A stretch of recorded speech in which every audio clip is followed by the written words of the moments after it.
That kid on the two-point conversion play was wide open on the right side of the end zone, and the kid threw it about 15 rows over his head. People crystallize Georgia and Alabama. They put them on the shelf above everyone else, and they're just not there this year. I thought the kid Beck was great on Saturday, but they barely beat Mississippi State, who is porous. Pharrell Coast to Coast, only on SportsGrid. Anyone that's been to a sporting event, the atmosphere before a game, I think Game Time Decisions has that same exact atmosphere. This is our arena.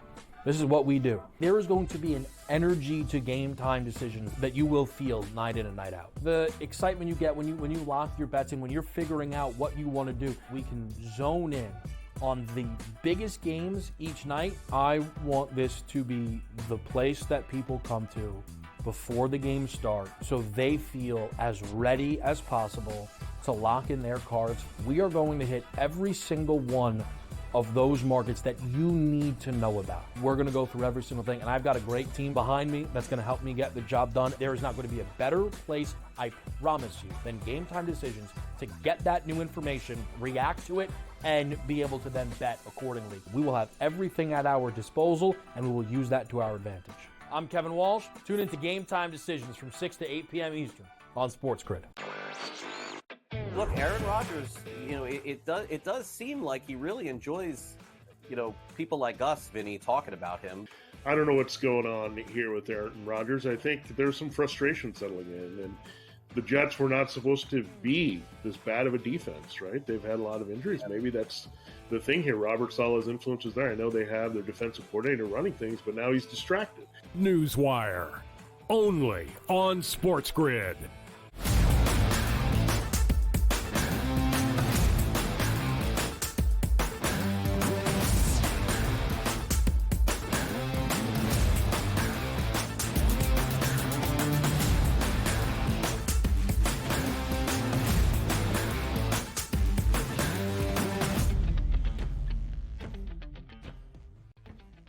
Live right here on the early line, we welcome you to a Tuesday in hour number 2 here on TEL, all across the Spiz Grizz network. That is SportsGrid. He is Joe. I am Ben. 2 more hours to go. In this second hour, we'll look at all the National Football League news and notes that you need for a new week already on the horizon. Sure, Week 8 comes to a close last night in Pittsburgh. The Steelers improved to a 6-2 mark, but what does it mean for the rest of the NFL in the injury updates all around the league? We'll preview game number 4 of the World Series tonight in the Bronx. Will it be a clean sweep for the Dodgers? Might the Yankees have just a little bit of life left in them? That we shall discuss in our third hour, and some college football in this second hour as well, Joe. For Saturday in November, exactly 1 week from today, the college football playoff rankings revealed by the selection committee for the first ever time in the 12-team era. A lot of good stuff to get into here in hour 2 on the early line. Yeah, I can't wait to see, Ben, as the next couple of weeks go in college football, how excited we're going to be yelling and arguing about 8 through 12 and who's getting screwed with 4 losses to get into the playoffs. Should be a lot of fun, Ben. I'm looking forward to it. Again, I think the only thing we will be yelling and screaming about exactly 1 week from tonight. All right, let's go around the National Football League for the news and notes that you need, Joe. In the start of our show, we mentioned good news once again for the Packers on Jordan Love, who has avoided significant injuries so far this season. Of course, the Sao Paulo opener looked like a scary knee injury, missed a couple of games, came back, and has looked pretty good despite putting the ball in harm's way a few times. Exited the early portion of the third quarter on Sunday in Duval County against the Jags. Malik Willis came in, guided the Packers to yet another victory. MRI, though, on Jordan Love. Good news. Nothing major. It is a groin strain. His status for Sunday as the Packers host the Lions in a huge NFC North divisional rivalry is in question. However, the Packers currently listed as a 3.5-point underdog. Not sure that means, at least based on the spread, the odds makers are expecting a fully healthy Jordan Love to start for Green Bay.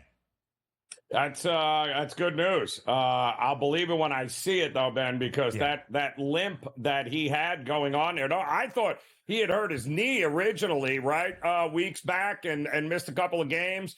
And we were going, oh, boy. And I thought it was the knee again, but they're saying groin, but it's not going to be. He tried to gut it out, but my goodness, against this Lions team, you need all hands on deck coming up here, Green Bay. So I hope for their sake he is 100% here at some particular point, because they're going to need him against this Lions team. Yeah, no doubt about it, Joe. They will need Jordan Love. Malik Willis has been great. A move that happened at the very end of training camp that seemed to be an afterthought. They saw something in Malik Willis, did Matt LaFleur and his coaching staff. He has been sensational for Green Bay. He has won both of his starts outright for the Pack this year as an underdog. Currently, the Packers getting 3.5 points at home in Lambeau for a huge game Sunday against the Detroit team, Joe, that really does look like maybe the best in the National Football League. We understand the Chiefs are the only remaining undefeated team in the NFL, but the Lions look overwhelmingly impressive at this moment. So, even if Jordan Love misses week number 9 in this upcoming Sunday against the Lions, we do not expect him to miss a significant amount of time. Joe, the NFC North, still a great division. Despite the Bears losing in Hail Mary fashion on Sunday, they're above 500. The Vikings did lose on Thursday night. They're above 500 at 5-2. The Packers are 6-2. The Lions are 6-1. What do you make of Green Bay's outlook in this competitive NFC North? Yeah, it's listen, I still think Green Bay is very much alive in that division. Again, making sure that Jordan Love is healthy. I think they're a team that we cannot count out. And I think we talked about it last week, I still think Minnesota is overplayed. They've kind of been a little overvalued. I think they are not nearly as good as what they started the season looking like. And let's face it here, the Bears still have a rookie quarterback that we're scratching our head with at times. And I think it's going to be a 2-horse race down the stretch between Green Bay and Detroit, and they play one another.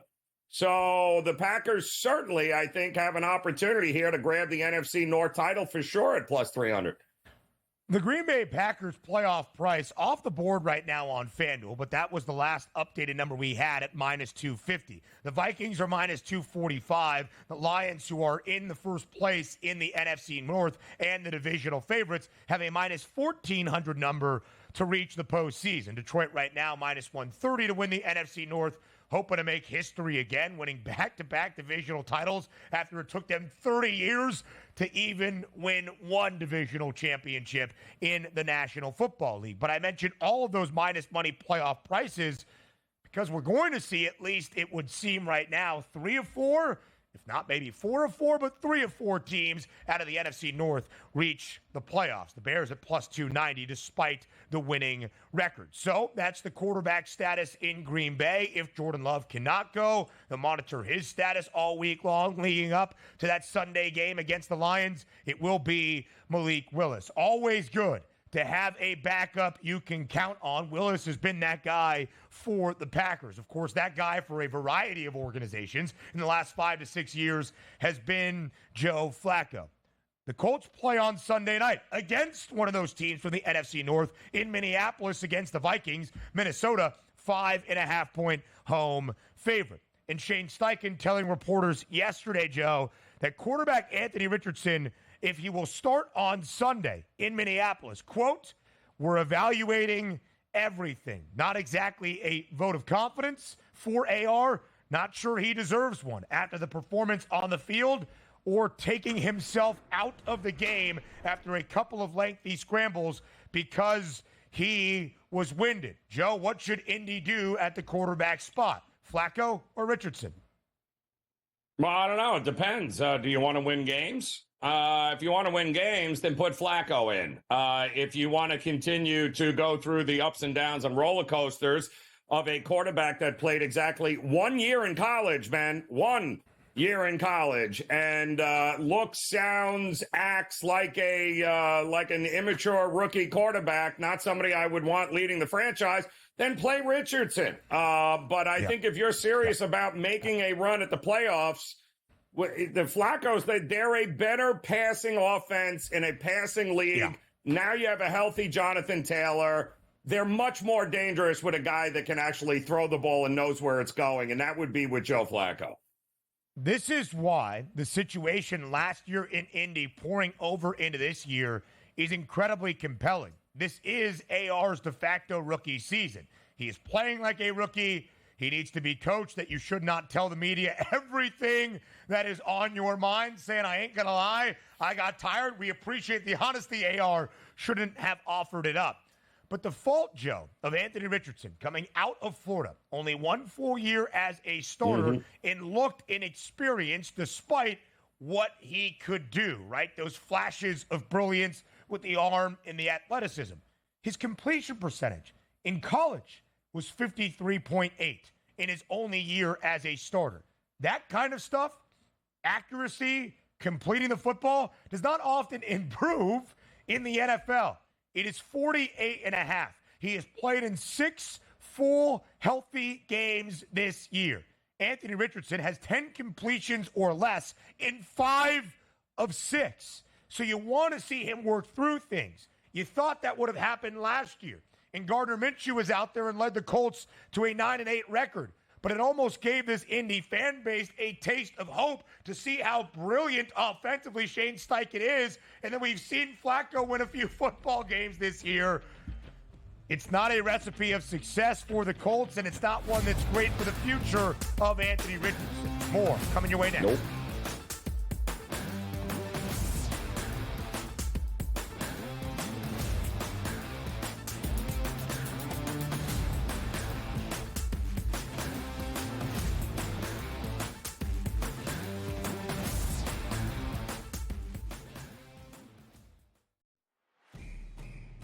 It's a new era in CFB to start off this year, put on full display. My take on this game is simple. I know some people will be upset about it. Good riddance to the Pac-12. Can you do it in terms of a week to week to week? I don't see a pathway for this team to miss the college football playoffs. We want to make sure you have those best bets in the entirety of our betting cards. That was protected! But he had that program. It was only going there! Only on SportsGrid. Did they talk about the play they ran at the end of the game when it was the worst players we've ever seen in the history of basketball? No. See, here's what you got to do, Sherwood. I respect you. You're fantastic. But damn it, don't blame the officials. When you have a game like this, that close, there's about 100 or 1,000 different things you could have done differently that could have won you the game. Betting above the rim.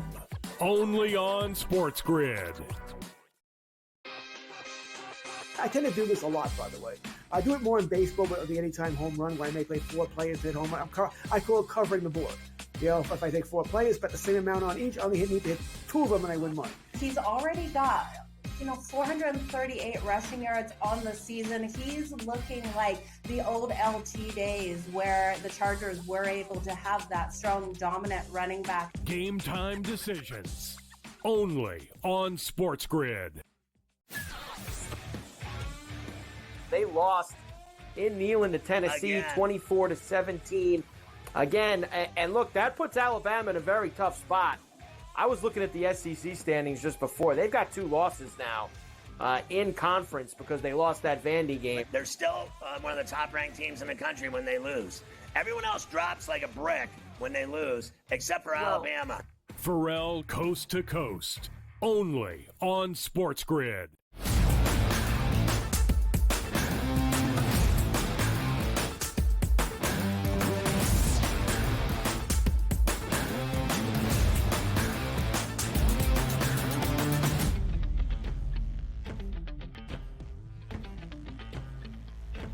The New Orleans Saints, one of the surprising starts to this season and highly impressive on the offensive side of the ball. New Orleans started off a perfect 2-0, scoring 91 total points in their first 2 games.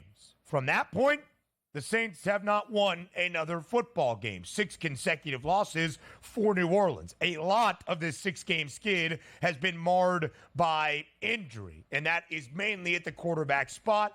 to Derek Carr. But some good news for New Orleans entering week number 9. Carr, dealing with the oblique injury, is expected to be back at practice tomorrow, Joe, which is a very good sign. He can return for this week 9 game on Sunday for New Orleans as the Saints really will try to stop this skid and get back into the win column. They should have a great opportunity to do so. Divisional game, but they're on the road in Carolina against the Panthers as a touchdown favorite at this moment. Is it really, though, a blessing to get Carr back? Because, my goodness, I mean, this not only offensively, and we all were giving kudos to this team, and their new OC comes in, right, and we're going, oh, my goodness, this is going to be fantastic. Oh, look at the scheming. They're going to drop 40 up. Yeah. No, it looks like defensive coordinators have figured out your blocking scheme and aren't that impressed. And quite honestly, with the injuries, and more importantly, Ben, who are they stopping on defense lately? This defense is atrocious. It's not a well-coached team at all. Derek Carr, no Derek Carr here. Congratulations. You'll lose by 10 instead of the 17 you were planning on losing by without him. So I think it gets from bad to worse with this organization. Talk about an organization in need of an overhaul. I think the Saints are exactly that. Yeah, we could see a new general manager. Mickey Loomis has been there for a long time. We shall see. Dennis Allen has been there for a long time as well. 3rd year as the head man, but was Sean Payton's DC for 6 years before Payton retired. Of course, now he's in Denver, and Allen was promoted to the head coach. There were some questions last year, Joe, about Dennis Allen moving forward. It felt as though he had lost the locker room in a regular season finale that Jameis Winston audible to get Jamal Williams a touchdown at the very end of regulation in a meaningless game. They brought Dennis Allen back. Had to work this year. They bring in Clint Kubiak. It did work for the first 2 weeks. Even with Derek Carr, Joe, it has been a struggle, right? In the next 3 games, they scored 12 against the Eagles when Philly was not playing good football or, even more importantly, good defense. Lost that game as a 2.5-point favorite outright. They lost to the Atlanta Falcons. All right, divisional game, did cover, losing by 2 as a 2.5-point underdog. The only cover for New Orleans in this 6-game losing skid. The Falcons didn't score an offensive touchdown in that football game. Monday Night Football, could they rally against the Chiefs? They were getting blown out in that football game before Derek Carr was injured in the 4th quarter. That has sidelined him now for the next 3 weeks. Here's why Derek Carr is obviously just an upgrade. Whatever young quarterback the Saints have tried, Spencer Rattler, not the answer. That's why he's a 5th-round pick, I'm sorry to say. Jake Haener, not the answer. This has been the issue for New Orleans. 10 points or less in their last 2 games. So, yes, of course, Derek Carr is a massive upgrade. But to Joe's point, can a Saints team at 2-6 rally out of this hole to even win, let's say, 7 of their next 10 games or 7 of their next 9 games? That would get them to 9-8, Joe. There might be some hope in the NFC South because of how this division looks at this moment. Just not sure it means all that much. Yes, Derek Carr is, of course, absolute, immediate, and significant improvement. I think the writing's on the wall in the Big Easy. I think we're going to see a new head coaching staff and maybe a largely new front office entering next season. I think we don't have much of a choice if you are them. I mean, they are really about as one-dimensional as it comes, but it's the defensive side that worries me, that they're always going to be playing from behind. And the one thing we know about Derek Carr, and he's missed 3 straight games because of that left oblique, right? They're going to become extremely one-dimensional, and then all of a sudden Kamara is not a runner. They can't play from great team when they play from in front, but every NFL team is great when they play in front. If you can't stop anybody, that's the biggest problem that they've got going right now. They've got a lot of holes on that defense that I don't see being fixed anytime soon. And there's a lot of injuries still. The offensive line is not great. The Saints defense is banged up. Just because Derek Carr is back, which is most significant, does not mean it's going to be greener pastures ahead for New Orleans. And, Joe, that's an issue mainly for Dennis Allen.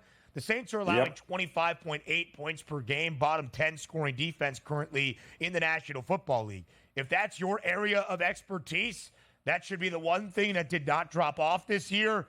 It certainly has for the Saints this season. If there is any bit of momentum in life left for New Orleans, it comes the next 2 weeks. 2 divisional games. Again, touchdown favorite on the road in Carolina. I am done even thinking the Panthers have a legitimate pulse to cover in a game. They are getting 7 points even at home, says a guy who bet Carolina to keep it within double digits against the Broncos on Sunday. But, Joe, the week after that, if the Saints even just win with Derek Carr back on Sunday in Charlotte, they host the Atlanta Falcons. Again, if you have any hope at all, you win your next 2 games, you're 4-6. You're still in a hole to crawl yourself out of, but you've picked up a couple of key divisional wins.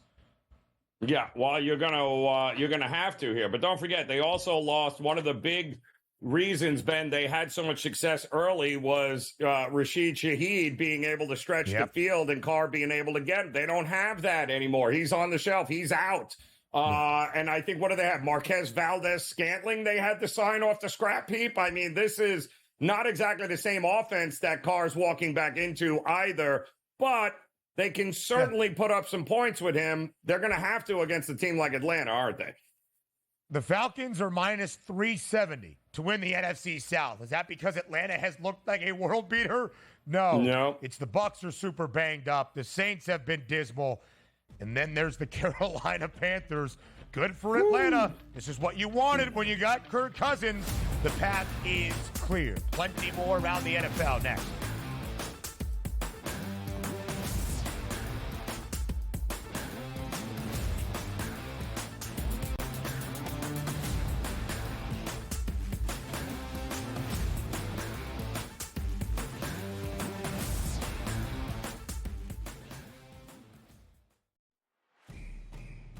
It's a new era in CFB to start off this year, put on full display. My take on this game is simple. I know some people will be upset about it. Good riddance to the Pac-12. Can you do it in terms of a week to week to week? I don't see a pathway for this team to miss the college football playoffs. We want to make sure you have those best bets in the entirety of our betting cards. That was thinking! But he had that program was already going there! Only on SportsGrid. Did they talk about the play they ran at the end of the game when it was the worst flare screen I've ever seen in the history of basketball? No. See, here's what you got to do, Sherwood. I respect you. You're fantastic. But damn it, don't blame the officials. When you have a game like this that close, there's about 100 or 1,000 different things you could have done differently that could have won you the game. Betting above the rim. Only on SportsGrid. I tend to do this a lot, by the way. I do it more in baseball with the anytime home run, where I may play 4 players hit home run. I call it covering the board. You know, if I take 4 players, bet the same amount on each, I only need to hit 2 of them and I win money. He's already got 438 rushing yards on the season. He's looking like the old LT days where the Chargers were able to have that strong, dominant running back. Game time decisions. Only on SportsGrid. They lost in Neyland to Tennessee, 24-17. Again, and look, that puts Alabama in a very tough spot. I was looking at the SEC standings just before. They've got 2 losses now in conference because they lost that Vandy game. They're still one of the top-ranked teams in the country when they lose. Everyone else drops like a brick when they lose, except for Alabama. Pharrell Coast to Coast. Only on SportsGrid.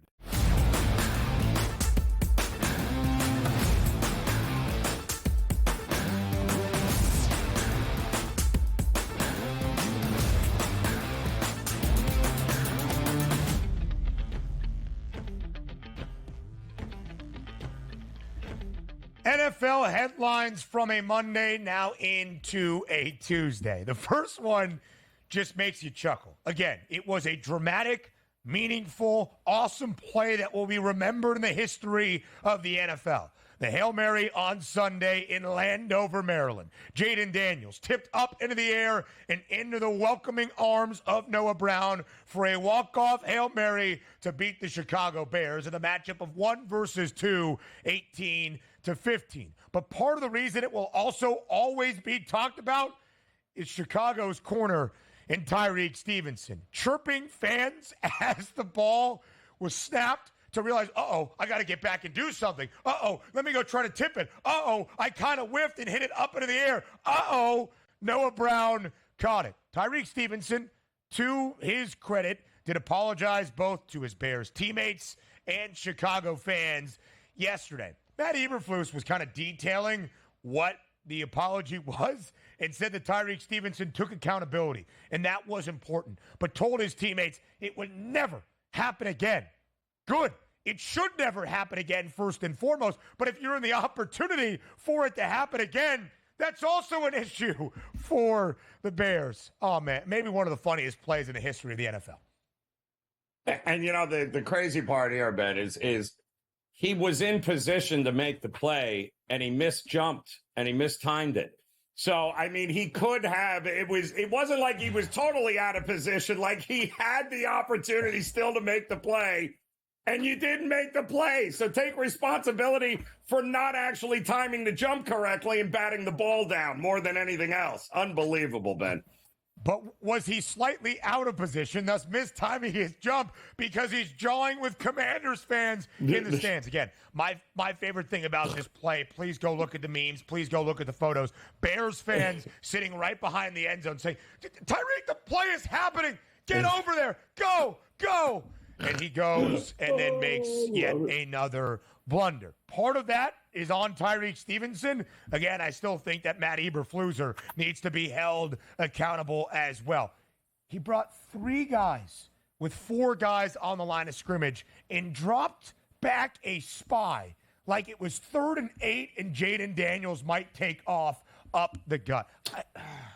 I've been too mad about it. Still, blitz the quarterback, bring pressure when it's an obvious Hail Mary situation. At least 4 guys, if not 5, these kinds of things will not happen. Joe, the Kansas City Chiefs, the last unbeaten team in the NFL, a perfect, unblemished 7-0 record, and they're just adding on. They acquired DeAndre Hopkins last week. Didn't do much in his debut. Will take him some time, of course, to get acclimated in KC. They add a talented edge rusher from New England, Josh Uche, who is now going to join what has been a really solid Chiefs defense here the rest of the way. KC is always all in. It's why they've won 3 Super Bowls in the last 5 years, looking to become the first team in NFL history to win 3 straight Lombardi trophies and even get to a 3rd consecutive Super Bowl. Yeah, and they paid next to nothing for him, Ben, which is hilarious because Uche was a 2nd-round pick.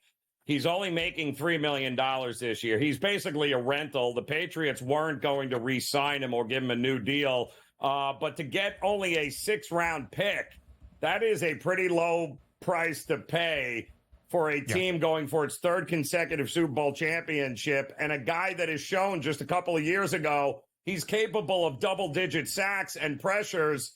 Kind of crazy here, but the Kansas City Chiefs, if you want to know why they're a winning franchise, it's not just Mahomes.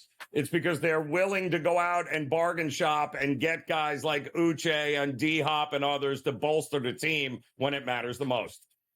2 sacks in 7 games this year. Only has started 4 games, including 1 this season, during his tenure in New England. The San Francisco 49ers got a much-needed win on Sunday night against the Cowboys. They're an even 500 4-4. They enter the bye, and on the other side, Christian McCaffrey could be returning and is on track for the 49ers. Brian Thomas Jr., who has had a good rookie season so far for the Jags, despite Jacksonville being 2-6, was injured on Sunday against Green Bay. Fear was it was significant. Seems to have avoided major injury. Good news for the Jaguars.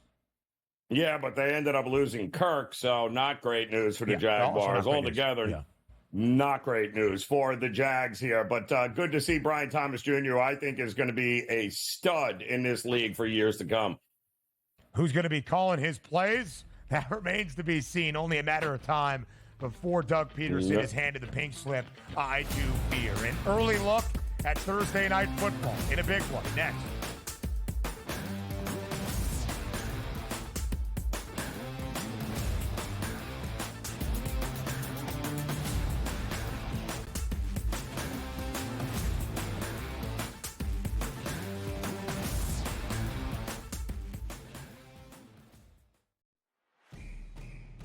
It's a new era in CFB to start off this year, put on full display. My take on this game is simple. I know some people will be upset about it.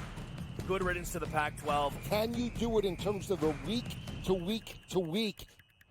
I don't see a pathway for this team to miss the college football playoffs. We want to make sure you have those best bets in the entirety of our betting cards. That was thinking! But he had that program was already going there! Only on SportsGrid. Did they talk about the play they ran at the end of the game when it was the worst flare screen I've ever seen in the history of basketball? No. See, here's what you got to do, Sherwood. I respect you. You're fantastic. But damn it, don't blame the officials. When you have a game like this that close, there's about 100 or 1,000 different things you could have done differently that could have won you the game. Betting above the rim. Only on SportsGrid. I tend to do this a lot, by the way. I do it more in baseball with the anytime home run, where I may play 4 players hit home run. I call it covering the board.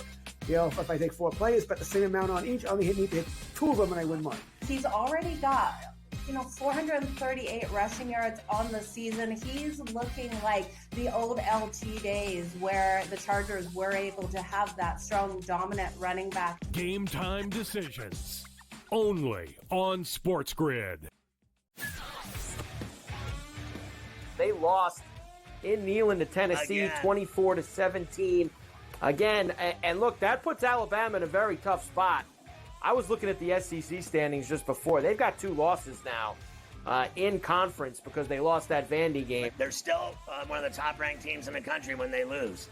Everyone else drops like a brick when they lose, except for Alabama. Pharrell Coast to Coast. Only on SportsGrid.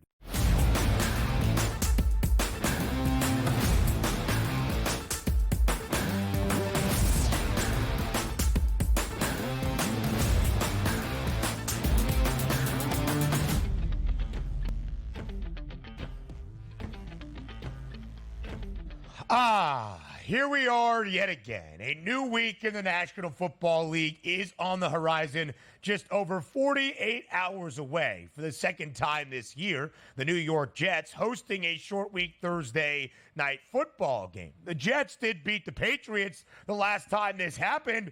That was the last time the Jets have won a football game. Now on a 5-game losing skid. We're going to do it, right? We got to ask the question, so let's just ask it, Joe Ranieri, as they host the Houston Texans. And as you look at the numbers, the New York Jets are a home favorite, if even by just about 30 cents, on Thursday against a 6-2 Houston team. Joe, the caption of the graphic says, "One last chance."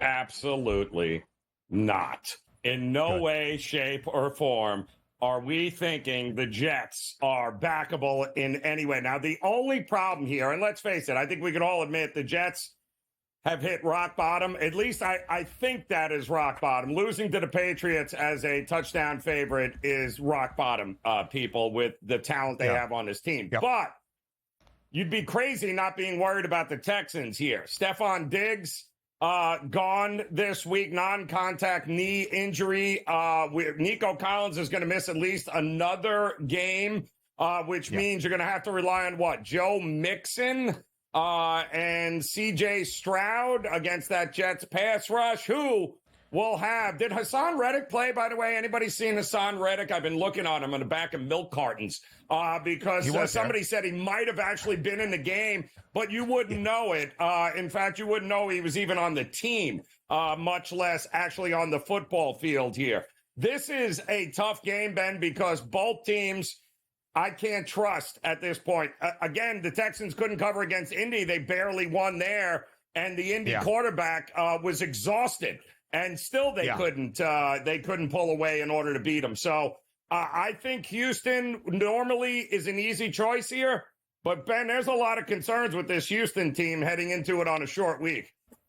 There's no doubt about it, Joe. There's no doubt about it. Houston is 6-2, but they have not looked like the greatest 6-2 football team because this year they are the Hunties, right? Last year they got to play with very little expectation, rookie head coach, rookie quarterback who both overwhelmingly exceeded expectation that they were historically good. But this year, a lot was expected. That up-and-coming team in the AFC, run away with a bad AFC South division. Check. Content for a conference championship. Question mark. As of this moment. And, Joe, that's been reflected in the odds. Houston has been a favorite a lot this season, unlike early last year in Stroud's rookie campaign. With C.J. Stroud, they are 5-9-1 against the spread as the favored side. Not great numbers. As an underdog, though, they're a lot better. 8-4 ATS. When you look at the outright wins, though, because it's basically a pick'em, 6 outright victories for Stroud and the Texans as an underdog since his rookie campaign began last season in 2023. Here's really where this game comes down to it for me, Joe, right? You mentioned how the Patriots game was rock bottom. Certainly was. Touchdown favorite, albeit on the road in a divisional game against a team that was 1-6 and had not covered since its outright victory to start off the season. Because even when we have done this experiment, this examination of Aaron Rodgers and Gang Green the last couple of weeks. All right, touchdown favorite at home against the Broncos. Sloppy, ugly game. They lost. But hey, maybe Denver's not as bad as being a touchdown underdog to anybody in the NFL. Next week, pivotal. Monday night against Buffalo. You're at home, albeit a slight underdog. They looked okay. They lost. Of course, Robert Saleh was fired before that. It leads to the acquisition of Davante Adams. All right, go to Pittsburgh. You're a road favorite. Russell Wilson hasn't played in a long time. He's making his Steelers debut. Go put up 25 points against the best scoring defense in the NFL and prove to us that Davante Adams is going to move the needle. You faltered once again. You actively found ways to lose the football game. And then it got even worse on Sunday. The Jets became the first team in NFL history out of 751 teams in an NFL regular season game to allow their opponent less than 250 yards, to score 20-plus points, and not turn the football over, and still, somehow, some way, find a way. Not like, oh, man, bad luck. Found an active way to lose a football game. So there is zero chance, not a single chance. I would take your money, Friezo's money, our TD Matt's money, our graphic producer Jesse's money to bet on the New York Jets as a favorite to win a football game. Never going to happen, Joe. Never going to believe the New York Jets should be expected to win a football game until we rapidly see improvement that I'm not sure there is going to be. No.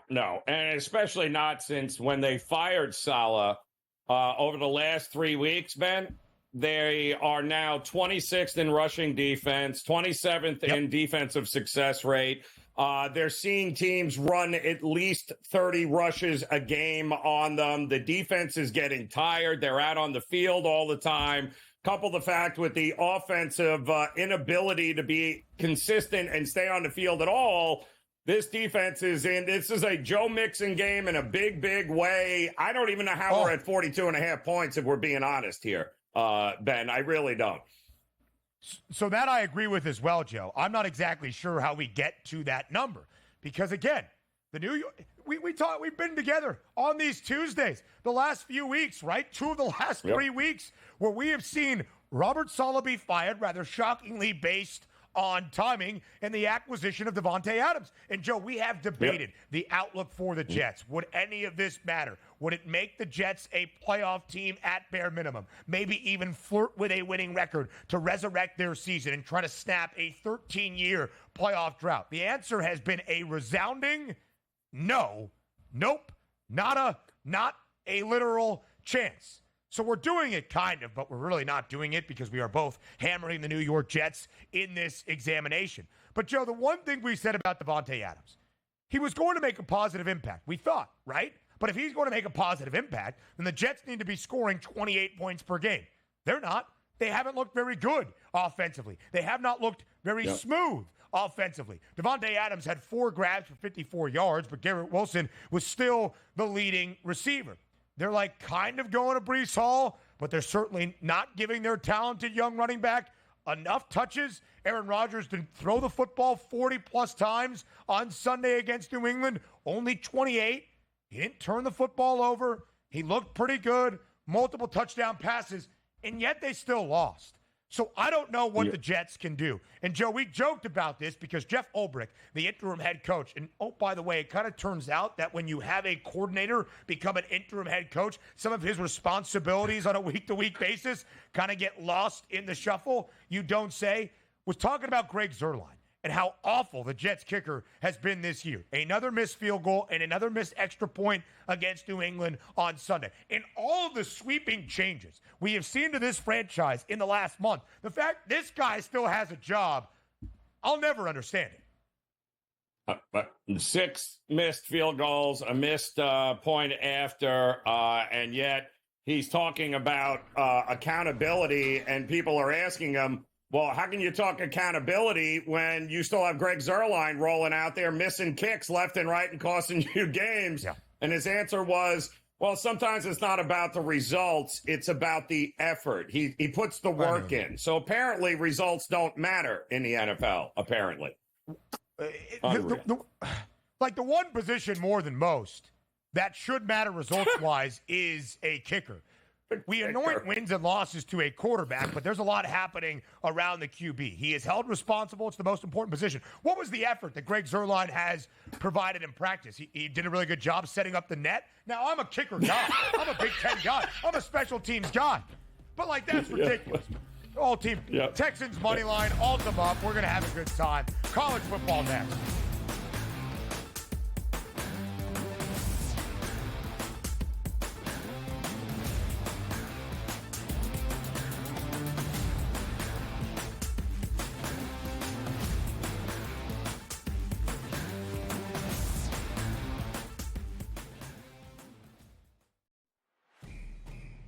It's a new era in CFB to start off this year, put on full display. My take on this game is simple. I know some people will be upset about it. Good riddance to the Pac-12. Can you do it in terms of the week to week to week? I don't see a pathway for this team to miss the college football playoffs. We want to make sure you have those best bets in the entirety of our betting cards. That was clicking! But he had that program was already going there! Only on SportsGrid. Did they talk about the play they ran at the end of the game when it was the worst flare screen I've ever seen in the history of basketball? No. So here's what you got to do, Sherwood. I respect you. You're fantastic. But damn it, don't blame the officials. When you have a game like that close, there's about 100 or 1,000 different things you could have done differently that could have won you the game. Betting above the rim. Only on SportsGrid. I tend to do this a lot, by the way. I do it more in baseball with the anytime home run, where I may play 4 players hit home run. I call it covering the board. If I take 4 players, bet the same amount on each, I only need to hit 2 of them and I win money. He's already got 438 rushing yards on the season. He's looking like the old LT days where the Chargers were able to have that strong, dominant running back. Game time decisions. Only on SportsGrid. They lost in Neyland to Tennessee, 24-17. Again, and look, that puts Alabama in a very tough spot. I was looking at the SEC standings just before. They've got 2 losses now in conference because they lost that Vandy game. They're still one of the top-ranked teams in the country when they lose. Everyone else drops like a brick when they lose, except for Alabama. Pharrell Coast to Coast. Only on SportsGrid.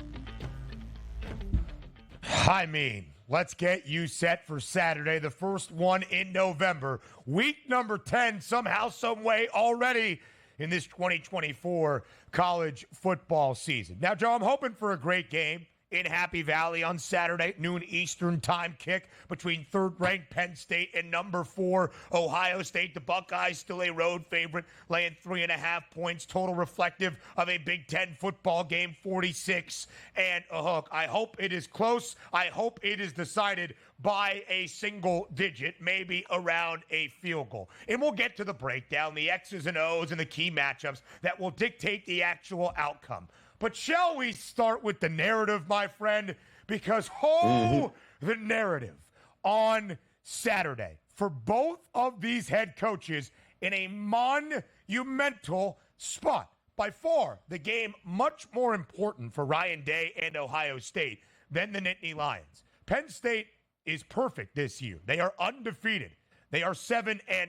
They are expected, as the odds show you, to lose this football game. If the Nittany Lions lose this one, and then win every other game on their schedule where they do not see Michigan, nor Indiana, nor Oregon, they're going to get into the college football playoff despite the lack of overwhelmingly successful and marquee wins on the resume. 11-1 Penn State, who might actually play in the Big Ten title game even with the loss to Ohio State, is going to be a college football playoff team. The reason I put that to the side is because this game means everything to Ohio State. A team that entered this year, Joe, with self-proclaimed national championship or bust aspirations. If they lose, a 2-loss Ohio State team could get in, but they still have to play Indiana, and there's always the rivalry against Michigan. But it is not exactly a clear path.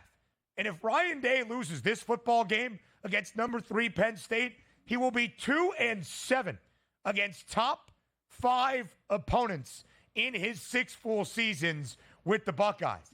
That is not the standard expectation in Columbus. So then we go to James Franklin, who is 1-9 against Ohio State and has lost 7 consecutive against the Buckeyes. Then we go to James Franklin, Joe, who is 3-17 against AP top 10 foes. A loss in this game will not look kind to either of the 2 coaches that will face off in State College on Saturday. Yeah, and throw all of that out the window, Ben, because it comes down to matchups, right? Ultimately, at the end of the day here, Ohio State having to travel here to take on a Penn State team that is maybe, quite honestly, maybe the best rushing defense in the country. And I say that because we just watched Ohio State, who has 2 of the most talented running backs in the country, running the ball behind Will Howard. Judkins and Henderson got shut down by Nebraska last week. They combined for 54 total yards on 20 carries. When they played Oregon, don't forget, again, outside of a 50-yard touchdown run, they had 57 yards on 20 carries. And now you're going to take on the road, one of the best rush defenses in the country in Penn State. You're already having trouble rushing the ball. So what does that mean, Ben? That means Ohio State is going to have to rely on Will Howard to throw the ball on the road at Happy Valley in order to beat Penn State. And Penn State's offense isn't explosive by any means, but they stay on the field, they move the chains, and they wear down defenses. That's what they've been doing. The matchup favors Penn State in this. But to your point, you want me to put money on Franklin in a big game in this spot, even at home? Oh, my goodness. But make no mistake, the matchup favors Penn State. Yes, it does, Joe, because Penn State this year, under former Indiana head coach Tom Allen, has not taken a step back on the defensive side of the football. They are top 10 in every single major stat category across the board. Scoring defense, 14 points per game. Total defense, 267. Passing defense, $174. Rushing defense, only 93 yards. They were losing at the half against Wisconsin. Their quarterback, Drew Aller, had been injured late in the opening half in Madison on Saturday. Bo Perbula came out to start the second. And Penn State's defense shut down the Badgers in the second half. It was incredible what they were able to do. Tawi Walker, 22 carries for 59 yards for Wisconsin in that game, but a lot of it was in the opening half. Penn State gave up 51 yards on 13 plays in the third quarter. Penn State this year, Joe, in the third quarter, allows 2.6 yards per play. Penn State this year, Joe, has not allowed a single point in the third quarter, or 3 rather. They've allowed 3 points, and they had a pick 6 in the third quarter against the Badgers. The defense has scored more than it has allowed in the third quarter. And that's one of the confusing things for the Buckeyes. I thought Ohio State's rushing offense was going to be otherworldly this year. Will Howard, athletic guy. Quinshon Judkins and Travion Henderson with Chip Kelly calling the plays. 2007 Oregon, here we go. Even UCLA, he was putting up nearly 200 yards per game on the ground. Top 20 last 3 years as the Bruins skipper in Westwood. Has not been overwhelmingly successful this season. And Penn State's rushing defense is better than Nebraska's. That just got gouged the week prior by Indiana. You are correct, Joe. The matchups actually favor Penn State. But again, the narrative, my man, they have not won against Ohio State since 2017. Or let me do the math quickly here. 2016. And that was when they were unranked, not number 3 in the country with national championship aspirations. We'll talk those title odds in just a moment. Here's where both teams stack up. And again, Joe, Ohio State still better prices basically across the board than that of Penn State. Except that college football playoff price is pretty close. Because this result doesn't actually matter that much resume-wise for Penn State because they keep winning games they are expected to win, even if they're not covering numbers like they had the previous few years. We'll talk more about a game of the year for potential in-state college on Saturday and what it means for the title odds next.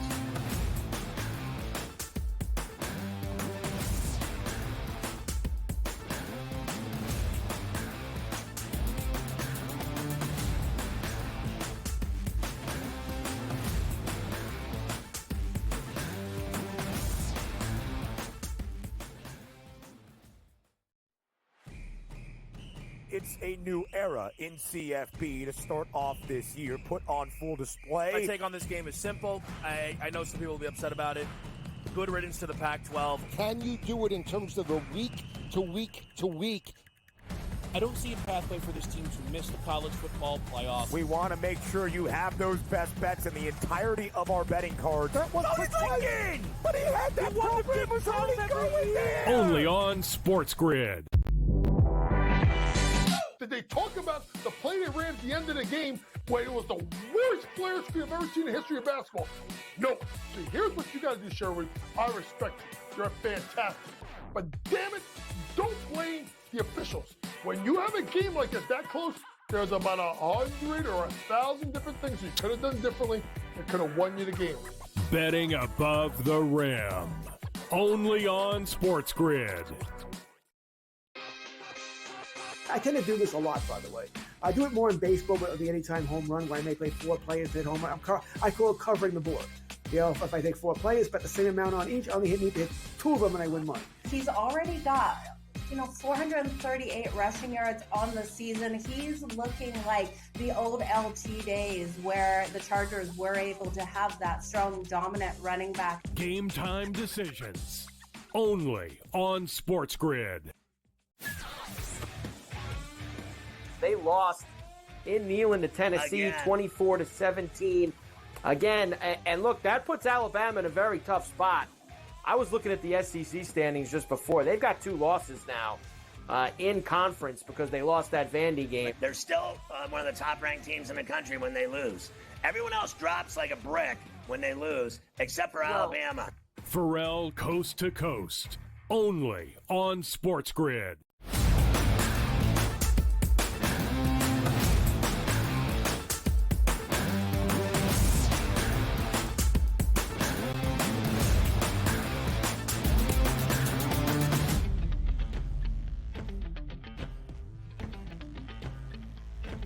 Live right here on the early line, looking forward to the first Saturday in November. in college football, I should add. Exactly 1 week from today, there's a lot going on. As I'm sure you know, it's Election Day. We get a lot of things that are happening all around the sports world, including the college football playoff rankings reveal that might make people angrier than even the results of the election. It's the selection committee giving us how they see the country in the first time in the 12-team era. In a game, Joe, that will reflect those CFP rankings comes on Saturday. It's 4 versus 3. Number 4, Ohio State, 3.5-point favorite in Happy Valley against third-ranked Penn State. We have mentioned the narrative. We have talked about the matchups. It should be pointed out, as I said, Drew Aller injured at the end of the opening half against Wisconsin in Camp Randall on Saturday. We did not see him in the second half. Bo Prabula comes in, and he was sensational. 11 of 13 for 98 yards and a touchdown. Aller has also been great this year. Incredibly more efficient, completing passes than he was a season ago. He was 14 of 18 for nearly $150 and a touchdown in the opening half. The two quarterbacks for the Penn Staters